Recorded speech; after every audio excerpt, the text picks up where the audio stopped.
خلق الإنسان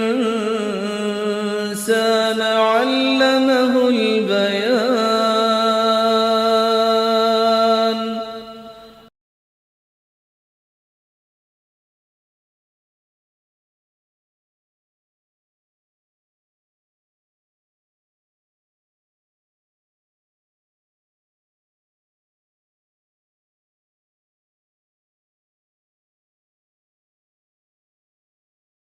لفظی ترجمہ: یا بنی اسرائیل، اے بنی اسرائیل،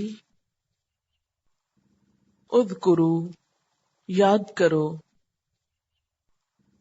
نعمتی، میری نعمت، التی، وہ جو، انعمت، میں نے انعام کی،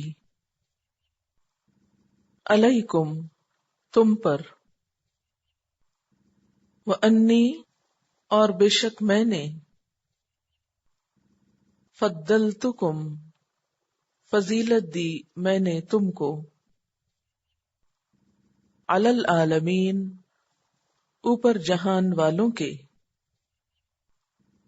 واتقوا، اور ڈرو، یومن، اس دن سے، لا، نہیں،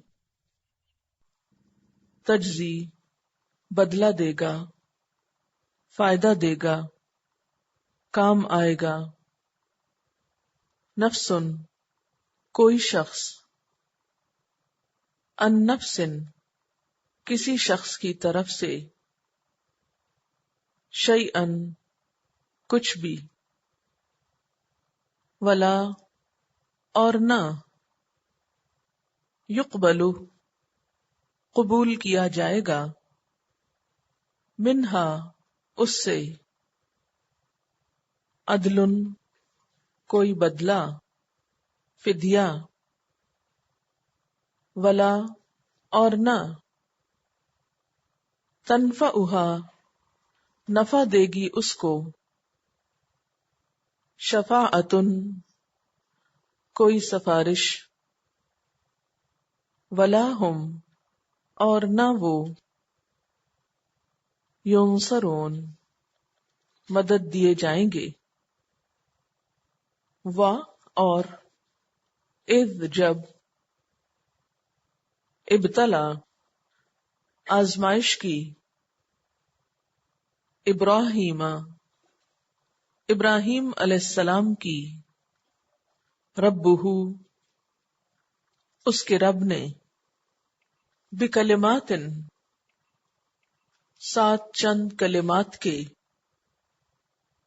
فأتمہن، تو اس نے پورا کر دیا ان کو، قال، فرمایا، انی، بے شک میں، جاعلک، بنانے والا ہوں تجھ کو، للناس، لوگوں کے لیے، اماما، امام، رہنما، قال، کہا، ومن ذریتی، اور میری اولاد میں سے،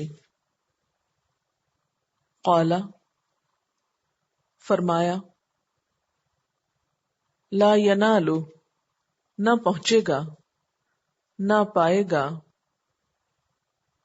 عہدی، میرا عہد، الظالمین، ظالموں کو، اور اذ، جب، جعلنا، بنایا ہم نے، البیت، اس گھر کو، مثابتن، لوٹنے کی جگہ، للناس، لوگوں کے لیے، وامنا، اور امن کی جگہ، واتخذوا، اور بنا لو، من مقام ابراہیم، مقام ابراہیم کو مصلی جائے نماز، وعہدنا اور عہد لیا ہم نے، الی ابراہیم طرف ابراہیم علیہ السلام کے، واسماعیل اور اسماعیل علیہ السلام کے، ان کہ طہرا دونوں پاک رکھو، بیتیا میرے گھر کو، للطائفین طواف کرنے والوں کے لیے، والعاکفین اور اعتکاف کرنے والوں کے لیے، والرکع اور رکوع کرنے والوں کے لیے، السجود سجدہ کرنے والوں کے لیے۔ الفاظ کا انالیسس۔ یا بنی اسرائیل، اے بنی اسرائیل، اذکروا نعمتی میری نعمت کو یاد کرو، التی انعمت علیکم وہ نعمت جو میں نے تم پر انعام کی تھی، وانی فضلتکم علی العالمین اور یہ کہ میں نے تمہیں دنیا کی تمام قوموں پر فضیلت دی تھی، واتقوا یوما اور ڈرو اس دن سے، لا تجزی نفس عن نفس شیئا جب کوئی کسی کے ذرا کام نہ آئے گا، کوئی شخص کسی شخص کی طرف سے کچھ بھی فائدہ نہ دے گا، ولا يقبل منها عدل اور نہ کسی سے فدیہ قبول کیا جائے گا، ولا تنفعها شفاعت اور نہ کوئی سفارشی آدمی کو فائدہ دے گی، ولا هم ينصرون اور نہ وہ مدد کیے جائیں گے۔ وَإِذِ ابْتَلَا اور جب آزمائش کی، ابتلا کا لفظ جو ہے یہ بلا سے ہے، اس کا روٹ ہے بے لام واو، آزمانا، امتحان کرنا، جانچنا۔ ابراہیم علیہ السلام نے، ابراہیم علیہ السلام کا نام تورات میں ابرام ہے یا ابراہم۔ آپ کی ولادت 2160 قبل مسیح ہوئی۔ قبل مسیح کا مطلب کیا؟ حضرت عیسیٰ علیہ السلام سے پہلے، اور وفات 1985 قبل مسیح ہوئی۔ آپ کی عمر 175 سال تھی۔ آبائی وطن عراق کا شہر ار تھا۔ ربہ اس کے رب نے، بکلمات ساتھ کچھ کلمات کے، کلمات جو ہے کلمے کی جمع ہے، یہاں مراد اللہ تعالیٰ کے وہ احکامات ہیں جو انہوں نے حضرت ابراہیم علیہ السلام کے صبر اور استقامت کو جانچنے کے لیے دیے تھے ان کو۔ فَأَتَمَّهُنْ تو اس نے ان کو تمام کر دیا، یعنی سارے احکامات کو پورا کر دیا، ساری آزمائشوں میں پورے اترے۔ اتمہ کا روٹ تے میم میم تم، تمت بالخیر، تمام اردو میں استعمال ہوتا ہے۔ قال فرمایا، کس نے؟ اللہ تعالیٰ نے، انی جاعلک بے شک میں بنانے والا ہوں تجھ کو، للناس لوگوں کے لیے، اماما امام، امام کا روٹ ہوتا ہے الف میم میم، وہ جس کی اقتداء کی جائے، خواہ وہ کسی انسان کی ہو یا کسی کتاب کی، یعنی جس کو بھی فالو کیا جائے۔ قال کہا، کس نے کہا؟ حضرت ابراہیم علیہ السلام نے، ومن ذریتی اور میری اولاد میں سے، ذریہ ذال رے رے اس کا روٹ ہے، مانا ہوتا ہے چھوٹی چیونٹیاں، اس کا واحد ذرہ ہے، ذرہ بھی اسی سے ہی ہے، چھوٹی اولاد، چھوٹی چیز کے لیے نا۔ اور ذرا الارض کا مطلب ہوتا ہے زمین میں کچھ اگانا، تو ذریہ کیا ہوئی؟ جو انسان ایک طرح سے بوتا ہے، اگاتا ہے اولاد کی شکل میں، اور اس سے مراد چھوٹے بچے اور پھر اپنے بچوں کے بعد ان کے بچے اور ان کے بچے، اور وہ لمبی نسل جو ہے وہ سب مراد ہوتی ہے اس سے، ٹھیک ہے۔ ولد کیا ہے؟ جو براہ راست اولاد ہو، لیکن ذریہ اولاد کی اولاد اور سو آن، نسل در نسل۔ قال فرمایا، لا ینالو نہ پائے گا، نالا ینالو، نیل کا مطلب ہوتا ہے اس چیز کو پانا جس کی انسان خواہش رکھتا ہو، تو نہ پائے گا یا نہ پہنچے گا عہدی میرا عہد۔ کون سا عہد؟ کہ میں تجھ کو امام بنانے والا ہوں، تو یہ وعدہ میرا نہیں ہے کس کے لیے؟ الظالمین، ظالموں کے لیے. ظالم یہاں کون ہے؟ جو شرک کریں گے، اللہ کی نافرمانی کریں گے، چاہے وہ آپ کی اولاد میں سے ہو، ان کو میرا وعدہ نہیں پہنچے گا، ان کو امامت نہیں ملے گی. وَإِذْ جَعَلْنَا، اور جب بنایا ہم نے، البیتا، گھر کو. یہ کون سا گھر ہے یہاں؟ خانہ کعبہ. مثابۃ للناس، لوگوں کے بار بار پلٹ کر آنے کی جگہ. مثابہ کا لفظ ثوب سے ہے، فے واو بے، کسی چیز کا اپنی اصلی حالت کی طرف لوٹنا. کنویں کے منہ پر پانی پینے کے لیے جو جگہ بنائی جاتی ہے اسے ثوب کہتے ہیں. یہاں مراد ہے مرکز، جس سے سب لوگ وابستہ ہوں، پلٹ پلٹ کر اس کی طرف آئیں. اسی طرح مثابہ اس جگہ کو بھی کہتے ہیں جیسے کنویں کا بالکل نچلا گہرا حصہ ہوتا ہے نا، تو آپ دیکھیں گے کہ جب اس میں ڈول ڈالا جاتا ہے تو پانی کیا ہوتا ہے؟ چڑھ جاتا ہے نا اوپر. جب ڈول نکال لیتے ہیں تو پھر کیا ہوتا ہے؟ پانی واپس نیچے چلا جاتا ہے. ہاں؟ تو اس سے آپ ثوب اور ثواب کو اور پلٹنے کو سمجھیے. اور خانہ کعبہ کو مثابۃ للناس کیوں کہا گیا ہے؟ ایک دفعہ جاتے ہیں، پھر دوبارہ جاتے ہیں، پھر دوبارہ جانے کی تمنا رکھتے ہیں، جا جا کے بھی جی نہیں بھرتا. وہ امنا، اور امن کی جگہ. واتخذوا، اور بنا لو، من مقام ابراہیم، مقام ابراہیم میں سے. مقام ہوتا ہے قیام کی جگہ، کھڑے ہونے کی جگہ. ابراہیم ابراہیم علیہ السلام، تو ابراہیم علیہ السلام کے کھڑے ہونے کی جگہ کو بنا لو. اس سے مراد وہ پتھر ہے جس پر کھڑے ہو کر ابراہیم علیہ السلام نے خانہ کعبہ کی تعمیر کی تھی، اور اس پر آج بھی آپ کے پاؤں کے نشانات موجود ہیں. اب جو بھی شخص حج یا عمرے کے لیے جاتا ہے تو اس کو دیکھتا ہے، یعنی وہ بڑے بڑے پاؤں کے نشانات ابھی تک پتھر کے اندر ثبت ہیں. اور یہ ایک طرح سے معجزہ ہے نا کہ پتھر میں اس طرح پاؤں کے نشان لگ جانا جیسے کوئی شخص موم کے اوپر کھڑا ہو اور اس کے پاؤں کا پرنٹ آ جائے. اور ہمارے پاؤں کے سائز سے بڑا سائز ہے، اور اب اسے شیشے کے کیس میں بند کر کے خانہ کعبہ کا جس طرف کو دروازہ ہے اس کے لیفٹ ہینڈ پر تھوڑا آگے بڑھا کر رکھا گیا. پہلے یہ بالکل ساتھ ہوتا تھا پتھر، لیکن اب اس کو ذرا سا ہٹا کر رکھا گیا. مصلی، جائے نماز، یعنی اس کے پاس لوگ کھڑے ہو کر اب نماز پڑھیں. وَأَهِدْنَا، اور وعدہ لیا ہم نے، کس سے؟ الی ابراہیم، ابراہیم علیہ السلام سے. واسماعیل، اور اسماعیل علیہ السلام سے. کس بات کا وعدہ؟ ان طہرا بیتیا، کہ دونوں پاک رکھنا میرے گھر کو. طاہرہ کا لفظ طہرے سے، طہر سے، صاف ستھرا رکھنا. کس کے لیے؟ للطائفین. طائفین کس کے وزن پر ہے؟ فائلین، طواف کرنے والے، طواف کرنے والے لوگوں کے لیے. والعاکفین، اور اعتکاف کرنے والوں کے لیے. ان کا فے اس کا روٹ ہے، دوسری چیزوں سے ہٹ کر ایک خاص چیز کو پکڑ لینا، یعنی دوسری چیزوں سے بے نیاز ہو کر ایک مخصوص چیز کے ساتھ جم جانا. ہر چیز سے کٹ کر انسان جب گوشہ نشین ہو کر ایک خاص جگہ کو پکڑ کے وہاں اللہ تعالیٰ کی عبادت کرتا ہے تو اس کا نام اعتکاف ہوتا ہے، جم کے عبادت کرنا. والرکع، راکع کی جمع ہے، السجود ساجد کی جمع ہے، رکوع کرنے والے اور سجدہ کرنے والے. چلیے تفسیر. یا بنی اسرائیل اذکروا نعمتی التی انعمت علیکم وانی فضلتکم علی العالمین. اے بنی اسرائیل، یاد کرو میری وہ نعمت جس سے میں نے تمہیں نوازا تھا، اور یہ کہ میں نے دنیا کی تمام قوموں پر تمہیں فضیلت عطا کی تھی.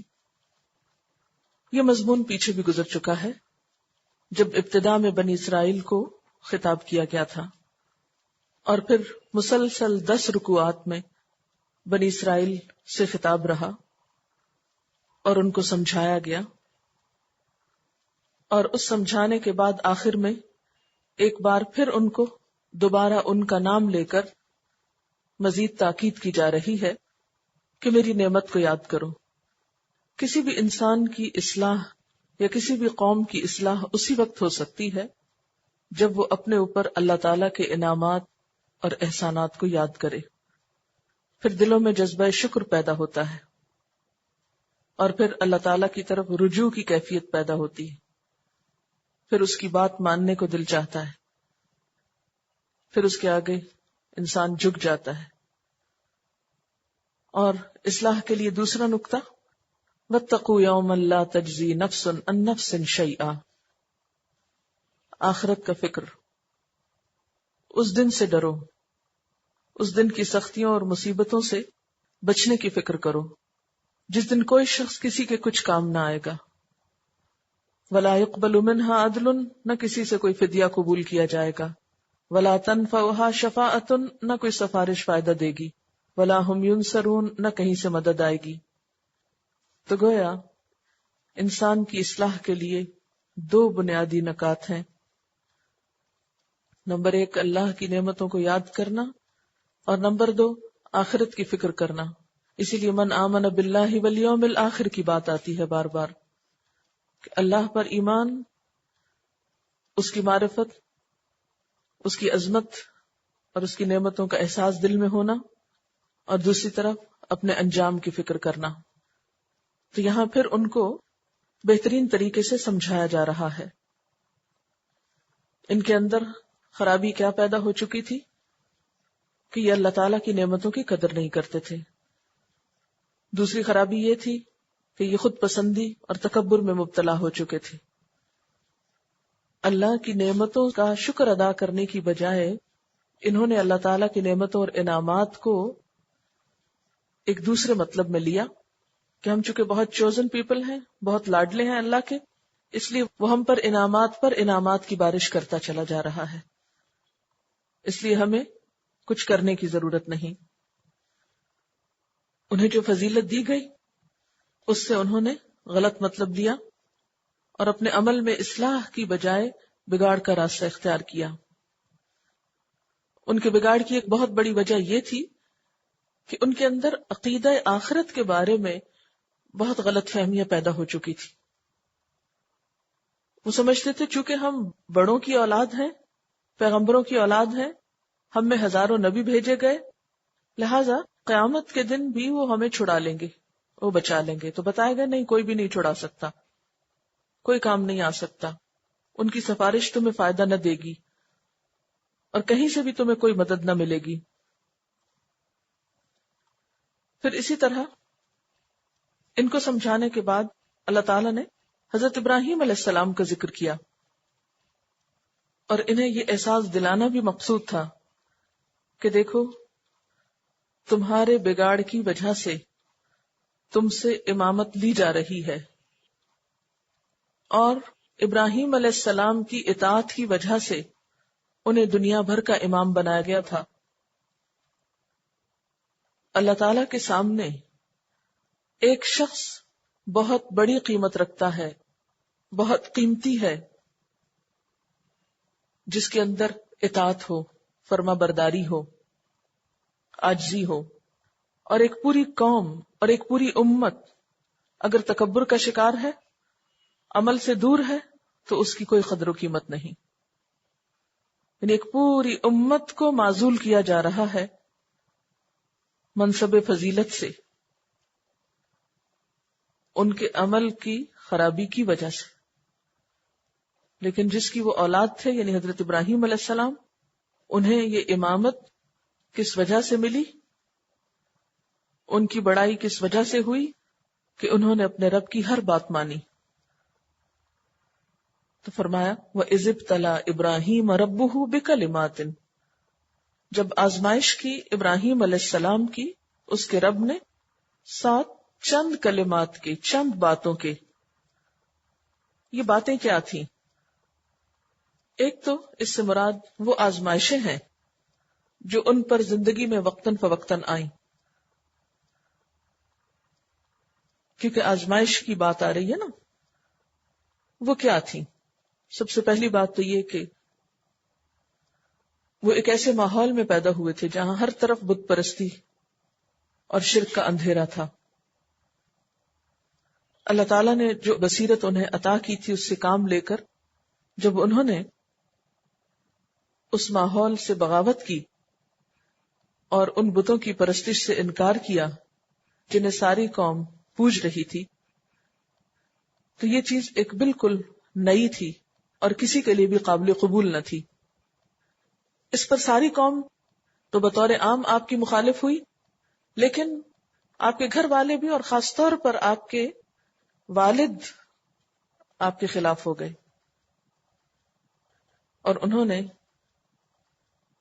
بہت ہی شدید قسم کا ریئیکشن شو کیا اور کہا کہ میں تمہیں سنسار کر دوں گا اور تم یہاں سے نکل جاؤ.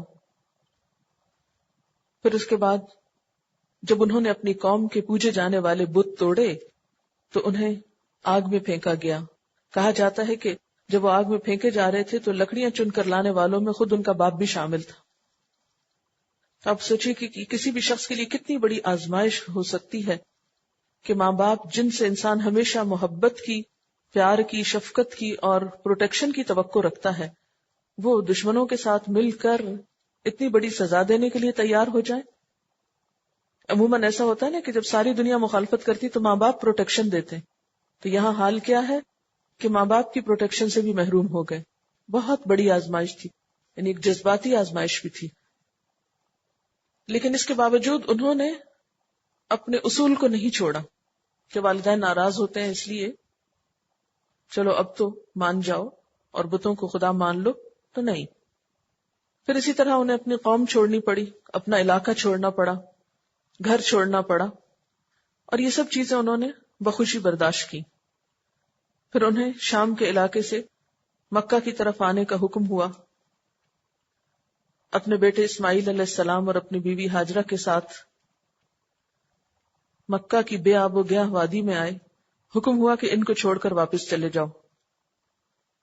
وہ بچہ جو بڑھاپے کی عمر میں ملا تھا اس کو اپنے سے الگ کرنا اور اپنی بیوی کو الگ کرنا یہ کچھ آسان کام نہ تھا، لیکن اللہ تعالیٰ کا حکم پاتے ہی انہوں نے ان کو وہیں چھوڑا اور واپس آ گئے. پھر جب کئی سال کے بعد دوبارہ وہاں پر گئے اور بچہ بڑا ہو چکا تھا تو حکم ہوا کہ تم اس کو قربان کر دو، اس کے گلے پہ چھری پھیر دو. تو اولاد کی آزمائش میں ڈالے گئے. بہرحال ہم دیکھتے ہیں کہ ابراہیم علیہ السلام نے ہر وہ چیز جس سے انسان محبت کرتے ہیں ان سب چیزوں کو اللہ کی راہ میں قربان کیا. بچپن میں ماں باپ کی محبت چاہیے ہوتی، اسے قربان کیا.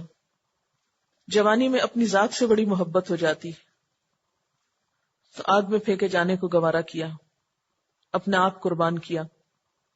بڑھاپے میں اولاد سے بہت پیار ہو جاتا ہے، بچوں سے بہت پیار ہوتا ہے، بیوی سے بہت محبت ہوتی، ان کو قربان کیا. اپنے گھر اور اپنے وطن اور اپنے شہر سے بڑی محبت ہوتی، جہاں انسان کی بچپن اور جوانی گزری ہو، اس کو قربان کیا.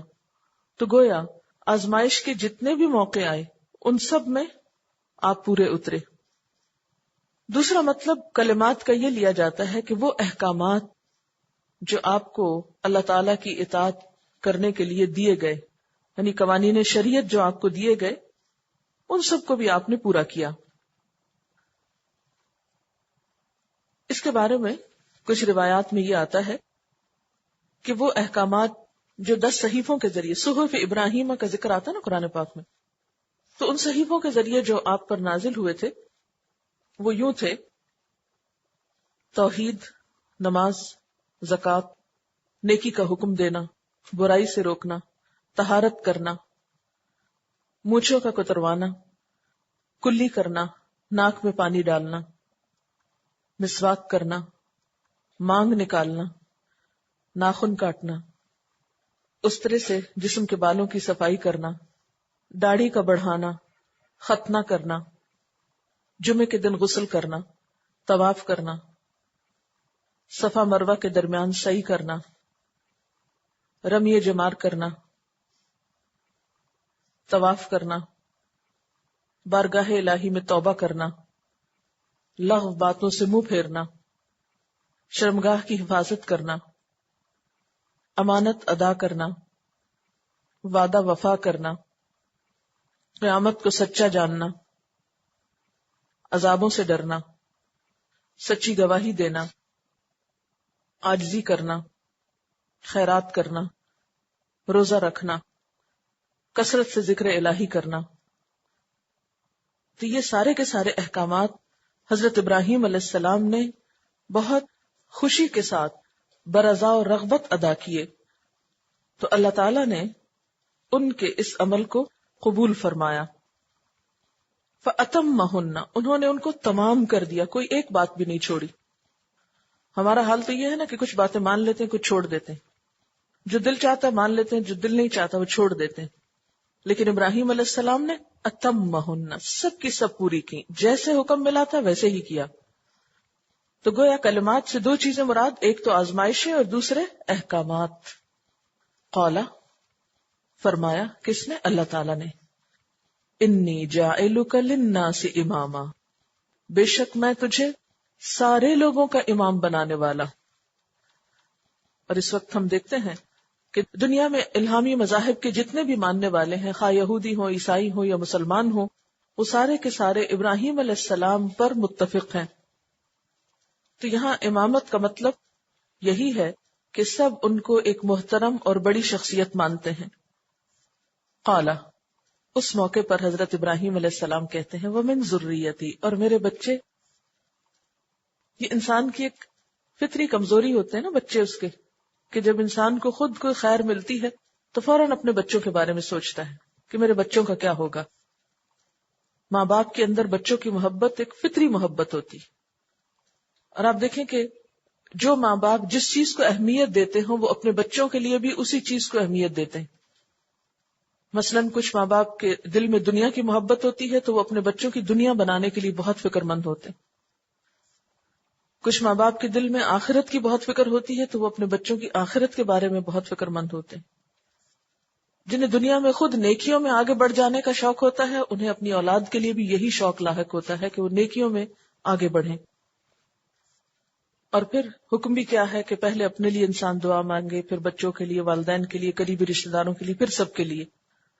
تو یہاں پر بھی وہ کیا فرماتے ہیں موقع سے فائدہ اٹھا کر، وَمِن ذُرِّيَّتِي، اور میری اولاد. میری اولاد کا کیا ہوگا؟ کیا یہ امامت ان کے پاس بھی رہے گی؟ قال لا ينال عهد الظالمین، اللہ تعالیٰ نے فرمایا کہ ظالموں کے لیے میرا کوئی عہد نہیں، ظالموں کو میرا یہ وعدہ نہیں پہنچے گا. اور ظالموں سے مراد کیا ہے؟ کہ جو لوگ ان احکامات کی پیروی نہیں کریں گے جو آپ کو دیے گئے، کیونکہ آپ کو آپ کے عمل کی وجہ سے، احکامات کی پیروی کی وجہ سے، آزمائشوں میں پورا اترنے کی وجہ سے امامت ملی تھی. اللہ تعالیٰ کا قرب نصیب ہوا تھا، اللہ تعالیٰ نے ان کو اپنا دوست کہا تھا. تو جو لوگ ان احکامات سے منہ موڑیں گے، ظالم جو ہوں گے، ان کو میرا وعدہ نہیں پہنچے گا. تو اس سے کیا پتہ چلتا ہے کہ اللہ تعالیٰ کے ہاں کسی شخص کی بڑائی کے لیے یہ بات کافی نہیں کہ وہ کسی کا رشتہ دار ہے، بلکہ اس کے لیے ضروری ہے کہ وہ عمل میں بھی اسی طرح جلدی کرے جس طرح اللہ کے پسندیدہ بندوں نے کی. صحیح مسلم میں ایک حدیث آتی ہے، من بطأ بہ عملہ لم یسرع بہ حسبہ، کہ جس کے عمل نے اس کو پیچھے کر دیا اس کا حسب نسب اس کو آگے نہیں کر سکتا، آگے نہیں بڑھا سکتا. یعنی اگر کوئی شخص خود عمل کرنے والا نہیں ہے تو اس کا حسب نسب اس کو آگے نہیں بڑھا سکتا. یعنی اس کے لیے کسی بڑے خاندان سے ہونا کافی نہیں ہوگا. ہاں اگر بڑے خاندان سے بھی ہے اور عمل بھی اچھا ہے تو پھر تو خود بخود عزت زیادہ ہوگی، کہ دوہری خوبی مل گئی نا. لیکن اس کا یہ مطلب نہیں کہ ابراہیم علیہ السلام کی اولاد میں سے کسی کو بھی کوئی بڑائی نہیں ملی ہے. حضرت اسحاق علیہ السلام کی اولاد میں سے حضرت یعقوب علیہ السلام تھے، جن کی اولاد میں سے بنی اسرائیل تھے، جنہیں دنیا کی امامت دی گئی. یہ الگ بات ہے کہ انہوں نے اس کی قدر نہیں کی اور امام بننے کے تقاضے پورے نہیں کیے، جس کی وجہ سے وہ ان سے واپس لے لی گئی. پھر آپ کے دوسرے بیٹے حضرت اسماعیل علیہ السلام کی اولاد میں سے حضور صلی اللہ علیہ وسلم کو اٹھایا گیا، پھر آگے ان کی امت چلی. لیکن آپ کی اولاد میں سے جو لوگ ایمان نہیں لائے، یعنی حضرت ابراہیم علیہ السلام کی اولاد میں سے، تو ان کو یہ وعدہ نہیں پہنچے گا. ورنہ وجعلنا فی ذریتہ النبوہ، اللہ نے آپ کی اولاد میں نبوت رکھی تھی اور آپ کی اولاد میں سے بہت نیک لوگ بھی پیدا ہوئے. یہاں سے یہود کے اس غلط عقیدے کی تردید بھی ہوتی ہے کہ وہ کہتے تھے کہ ہم پیغمبروں کی اولاد ہیں اس لیے ہمیں عذاب نہ ہوگا. نحن ابناء اللہ و احباؤہ، ہم اللہ کے بیٹے اور اس کے محبوب ہیں، پیغمبروں کی اولاد ہیں، چوزن پیپل ہیں، اس لیے ہم جو چاہیں کریں. تو یہاں اس سب بات کی تردید کر دی گئی. اس میں ہم سب کے لیے کیا سبق ہے کہ خواہ ہمارے والدین کتنے بھی نیک ہوں، ہمارے آباء و اجداد کتنے بھی ولی اللہ ہوں، لیکن اگر ہم ان کے راستے پر نہیں ہیں تو ہمیں فائدہ نہیں ہوگا. اس کے بعد وَإِذْ جَعَلْنَا الْبَيْتَ مَثَابَةً لِلنَّاسِ، آپ کو معلوم ہے کہ حضرت ابراہیم علیہ السلام نے پھر حضرت اسماعیل علیہ السلام کے ذریعے خانہ کعبہ کی تعمیر کی تھی. اب اس تعمیر کی طرف اشارہ ہے. اور جب بنایا ہم نے بیت اللہ کو لوگوں کے لیے لوٹنے کی جگہ، پلٹ پلٹ کے آنے کی جگہ، یعنی اتنا سادہ سا گھر ہے، ایک کمرے پر مشتمل، لیکن اس کے اندر ایسی محبت رکھ دی اللہ نے، ایسی برکت رکھ دی کہ دنیا بھر کے لوگ پلٹ پلٹ کے اس کی طرف جاتے ہیں. ایسی محبت تو کسی بڑے سے بڑے محل کے لیے نہیں رکھی گئی. ہم نے دیکھو کہ دنیا میں بڑے بڑے محلات ہیں، بڑے بڑے مقامات ہیں، لیکن ان کے اندر وہ اٹریکشن نہیں جو اللہ تعالیٰ کے گھر کے اندر، خانہ کعبہ کے اندر. ایک کمرہ، اس پہ کالے رنگ کا غلاف، کیا ہے وہ چیز کہ دیکھ دیکھ کے دل بھرتا ہی نہیں، نگاہ تھکتی ہی نہیں، اس کی طرف جانے سے کبھی انسان کا جی بھرتا ہی نہیں، بلکہ اس کے لیے تڑپتا ہی رہتا ہے. جو نہ گئے ہوں ان کا شوق تو ماننے کے لائق ہے، لیکن جو جا چکے ہوں ان کا شوق نہ جانے والوں سے بھی بڑھ کے ہوتا ہے. اسی لیے مثابتاً یعنی جا کے پھر واپس جانے، جا کے پھر جانے کی تمنا. وَأَمْنًا، اور امن کی جگہ. تو گویا دو خصوصیات بتا دی گئی اس گھر کی، ایک مثابہ اور دوسرے امن کی جگہ. اور حکم ہوا وَاتَّخِذُوا مِن مَّقَامِ إِبْرَاهِيمَ مُصَلًّى، بنا لو مقام ابراہیم کو نماز کی جگہ. یعنی وہ پتھر جس پہ ابراہیم علیہ السلام نے کھڑے ہو کر خانہ کعبہ کی دیواریں اٹھائی تھیں، اس جگہ کے پاس نماز پڑھو. اللہ کی راہ میں قربانی دینے والوں کا کتنا بڑا مقام ہوتا ہے کہ ان کے پاؤں کے نشان، ان کے کھڑے ہونے کی جگہ بھی اتنی اہم ہو جاتی ہے کہ اس کے پاس لوگوں کو نماز پڑھنے کا حکم. اس سے بڑا شرف اور کیا ہوگا. وہ خود تو امام تھے ہی، ان کے پاؤں کے نشان بھی لوگوں کو اللہ کی یاد دلاتے ہیں. وَأَهِدْنَا إِلَىٰ إِبْرَاهِيمَ وَإِسْمَاعِيلَ، اور ہم نے وعدہ لیا ابراہیم اور اسماعیل علیہ السلام سے. کس بات کا؟ ان کہ طَهِّرَا بَيْتِيَ، پاک صاف رکھو میرے گھر کو، للطائفین والعاکفین، طواف کرنے والوں اور اعتکاف کرنے والوں، والرکع اور رکوع کرنے والوں، السجود سجدے کرنے والوں کے لیے. تو گویا یہ گھر کس لیے بنا تھا کہ یہاں پر یہ چار کام کیے جائیں، طواف، اعتکاف، رکوع اور سجود. اور اس کے لیے اس گھر کو پاک صاف رکھو، طاہرہ، صاف ستھرا رکھو. اس سے مراد ظاہری صفائی بھی ہے اور اس سے مراد باطنی صفائی بھی ہے، مانوی صفائی بھی، یعنی شرک و بدعت کی نجاستوں سے بھی پاک. بیت اللہ کے بعد دوسری باقی مساجد جو ہیں وہ بھی کیا ہوتی ہیں؟ اللہ کا گھر ہوتی ہیں. تو اللہ کے گھروں کو پاک صاف رکھنے کی ضرورت ہوتی ہے. سب سے اعلیٰ مقام کس کا ہے؟ بیت اللہ شریف کا، حرم مکہ کا. اس کے بعد کوئی بھی مسجد، اور خاص طور پر مسجد نبوی ہے یا بیت المقدس ہے یا پھر کوئی بھی مسجد. اور مسجدوں کے بعد وہ جگہیں بھی جہاں پر بیٹھ کر اللہ کا ذکر کیا جاتا ہے، اللہ کا نام لیا جاتا ہے، اللہ کی کتاب پڑھی جاتی ہے. تو ایسی جگہوں کی صفائی بھی انتہائی ضروری ہے. اس کے بارے میں چند ایک احادیث آپ کے سامنے رکھوں گی. ان عائشہ قالت امر رسول اللہ صلی اللہ علیہ وسلم ببناء المساجد فی الدور وان تنظف وتطیب. حضرت عائشہ رضی اللہ تعالیٰ عنہ فرماتی ہیں کہ نبی صلی اللہ علیہ وسلم نے محلوں میں مساجد بنانے، انہیں پاک اور صاف رکھنے اور خوشبودار رکھنے کا حکم دیا. مسجد صرف بنانی ہی کافی نہیں بلکہ اس کو صاف ستھرا رکھنا اور خوشبودار رکھنا. کیوں؟ اس لیے کہ ایسی جگہوں پر فرشتے آتے ہیں نا، تو فرشتے جو ہیں جہاں پر بو ہوتی ہے، گندگی ہوتی ہے، وہاں پر نہیں آیا کرتے. اور مثلاً ہم اللہ تعالیٰ کی کتاب پڑھ رہے ہیں اور ہر طرف گندگی ہو تو فرشتے کیا کرنے آئیں گے یہاں؟ اللہ کی رحمت کس لیے آئے گی؟ تو ہمیں کانشیسلی ایسی جگہوں کی صفائی رکھنا ہے.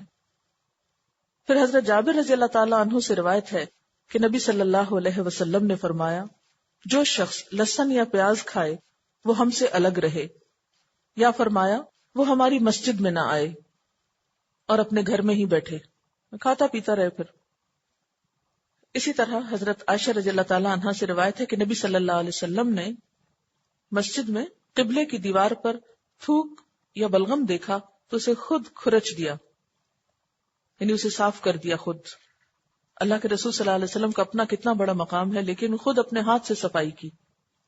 تو ایسی جگہوں کی صفائی جو ہے وہ بہت ہی باعزت کام ہے اور اسے شوق اور خوشی سے کرنا چاہیے، اور یہ نہیں سمجھنا چاہیے کہ یہ ہماری شان کے خلاف ہے. اگر اللہ کے رسول صلی اللہ علیہ وسلم کرتے ہیں تو باقی کسی کو کرنے میں کیا حرج ہے؟ اور اسے دوسروں پہ نہیں ڈال دینا چاہیے اچھا دوسرا کوئی کر لے گا، بلکہ خود شوق سے کرنا چاہیے. حضرت ابو ہریرہ رضی اللہ تعالیٰ عنہ فرماتے ہیں کہ ایک کالی عورت مسجد میں جھاڑو دیا کرتی تھی، وہ مر گئی. آپ صلی اللہ علیہ وسلم نے جب اسے نہ دیکھا تو لوگوں سے اس کا حال پوچھا. انہوں نے کہا وہ مر گئی ہے. آپ نے فرمایا تم نے مجھے کیوں نہ خبر کی؟ چلو اب اس کی قبر بتاؤ. پھر آپ اس کی قبر پر گئے اور نماز پڑھائی، یعنی دفن ہونے کے بعد بھی اس کا نماز جنازہ پڑھایا. اتنا بڑا اعزاز اس عورت کو کیوں بخشا جبکہ وہ ایک معمولی عام سی عورت تھی؟ کیونکہ وہ اللہ کے گھر کی صفائی کیا کرتی تھی. تو اصل میں کام کے چھوٹے بڑے ہونے کی بات نہیں ہے، اصل بات یہ ہے کہ کون شخص کتنے خلوص کے ساتھ اور کس جذبے کے ساتھ کیا کام کر رہا ہے. وہ وہاں بیٹھ کے درس نہیں دیتی تھی، صفائی کرتی تھی. اس سے کیا پتہ چلتا ہے؟ پھر اسی طرح مساجد کو اور اللہ کے گھروں کو شرک سے بھی پاک رکھنا چاہیے. صرف صفائی نہیں بلکہ شرک سے پاکیزگی. نبی صلی اللہ علیہ وسلم نے مرض الموت میں فرمایا، عیسائیوں اور یہودیوں پر اللہ کی لعنت ہو کہ انہوں نے اپنے انبیاء کی قبروں کو سجدہ گاہ بنا لیا، یعنی قبروں پر مسجدیں بنا لی. تو وہاں پر وہ جب سجدہ کرتے تو ظاہر ہے کہ صاحب قبر کو بھی سجدہ ہو جاتا. پھر اسی طرح حضرت عبداللہ بن عباس کہتے ہیں کہ رسول اللہ صلی اللہ علیہ وسلم نے فرمایا، مجھے نقش و نگار والی مساجد تعمیر کرنے کا حکم نہیں دیا گیا. یعنی مسجدوں کی صفائی اور خوبصورتی سے مراد یہ نہیں کہ آپ اتنے نقش و نگار ان میں بنائیں کہ لوگ صرف اس کی تعمیر میں ہی کھو کے رہ جائیں اور عبادت میں خلل آئے. حضرت ابو ہریرہ رضی اللہ تعالیٰ عنہ کہتے ہیں کہ نبی صلی اللہ علیہ وسلم نے فرمایا، جب تم کسی شخص کو مسجد میں خرید و فروخت کرتے دیکھو تو کہو اللہ تجھے تجارت میں نفع نہ دے، اور جب کسی کو اپنی گمشدہ چیز مسجد میں اعلان کرتے دیکھو تو کہو اللہ تجھے کبھی واپس نہ کرے. یعنی مسجدوں کو دنیا کمانے کا ذریعہ نہیں بنا لینا چاہیے. پھر اسی طرح مساجد میں اونچی آواز سے باتیں نہیں کرنی چاہیے. تو گویا مسجدوں کو پاک صاف رکھنا جو ہے یہ بہت ہی معزز کاموں میں سے ہے، اور یہ صفائی بھی ان کی آبادکاری کا ذریعہ بنتی ہے. لیکن کتنے افسوس کی بات ہے کہ ہماری بہت سی مسجدوں میں جالے لٹک رہے ہوتے ہیں، صفیں بالکل میلی ہو چکی ہوتی ہیں، اور بسا اوقات بچے جو سپارہ وہاں پڑھتے ہیں وہ پھٹے پرانے سپارے جس کے گھر میں ہوتے ہیں وہ سارے لے جا کے وہاں رکھ دیتے ہیں، اور بسا اوقات وہ اس طریقے سے رکھے ہوئے ہوتے ہیں کہ اس میں کوئی خوبصورتی اور ترتیب نظر نہیں آتی. تو کبھی بھی آپ کو مسجد جانے کا اتفاق ہو تو ان چیزوں کی اصلاح کر دیا کریں اور اس کے لیے خود کوشش کیا کریں. خوشبو کا اہتمام وہاں پر یا کوئی بھی کنٹریبیوشن. سبحانک اللہم و بحمدک اشہد ان لا الہ الا انت استغفرک و اتوب الیک. والسلام علیکم و رحمۃ اللہ وبرکاتہ.